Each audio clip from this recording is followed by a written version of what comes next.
Step 3. Made a decision to turn our will and our lives over to the care of God as we understood Him. When I first got into program, I didn't work the steps. I just went to meetings for the first 7 years. During that time, I read the steps hundreds of times. When I read step 3, it always sounded just fine, especially since it's written, as all the steps are, in the style of we, our, ourselves. None of the steps use the word I. Personal pronoun first person does not exist. So I was good with it. I thought to myself, these other people should turn their will and lives over to God. It's about time they did. But at some point, I made a decision that I would work the steps. This is when the we program becomes an I program, in the sense that I have to do the work. Of course, I don't do it alone, but I have to do it. And suddenly, I had a big problem with step 3. Me, turn my will and life over? I don't know about that. Turns out a lot of people have trouble with this step, which is why program invented a story about 3 frogs on a lily pad. We're told that one frog has made a decision to jump, and we're then asked how many are now on the lily pad. Like most people, I answered 2. I was then told, no, the frog only made a decision to jump. He hasn't jumped yet. This is a nice story, but it really didn't help me, because I knew that for the steps to work, I couldn't sit on the lily pad forever. I would eventually have to jump. In other words, turn it over. And I didn't want to. There was too much resistance. This led me to explore the exact nature of my resistance. And under that resistance, there was fear. If I turn my will and life over to God, then who am I? I didn't want to lose my autonomy, as it were. As an adult child, I struggle every day to know who I am and to maintain some level of autonomy in my life. And now I'm being asked to turn it over to a God that I don't understand? No, I just can't do that. Until one day I put my focus on the word care. And I could see that step 3 was simply asking me to put these things into God's care.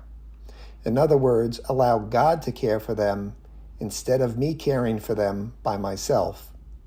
This I could possibly do. And when I really look at it, I can see that God has always been doing that since I was born. Since before I was born, if you consider all of my ancestors who had to survive and thrive in order for me to be here today. Step 3 was now becoming more of an acknowledgement that my life is and always has been in the care of God.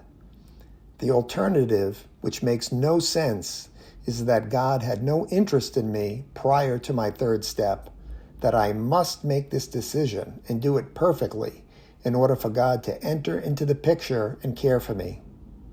No, the decision, as it were, is to trust. The decision is to have faith in my higher power, to relax in the knowledge, the knowing that God cared for me. At this point, I was starting to make progress. I was finally willing to turn my life over to the care of God and acknowledge it had always been. But what about turning over my will? Why is that necessary?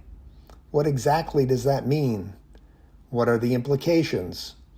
My ego is not very keen on this idea. God should be satisfied with my life. Please leave me with something. Besides, the concept was too abstract. I couldn't wrap my mind around it.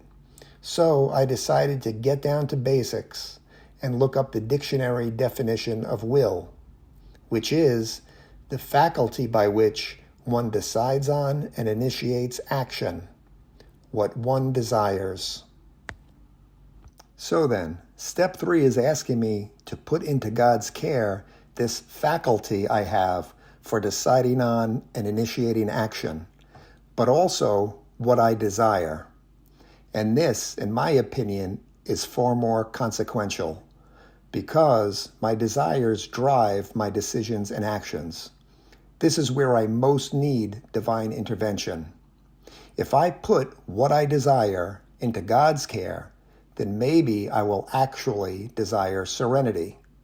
Maybe I will desire acceptance, or desire to let go of resentment and forgive, and then act accordingly, as opposed to what I had been doing, which is asking God to grant me serenity and then turn around and poke the hornet nest. Many of my decisions and actions did not reflect the desire for serenity. I suspect this is what happens when what I desire is in the care of my ego. So, with this new understanding, this new perspective on step 3, I feel that I can truly make a decision to turn my will and my life over to the care of God. As we understood him is a topic for another video. Thanks for listening.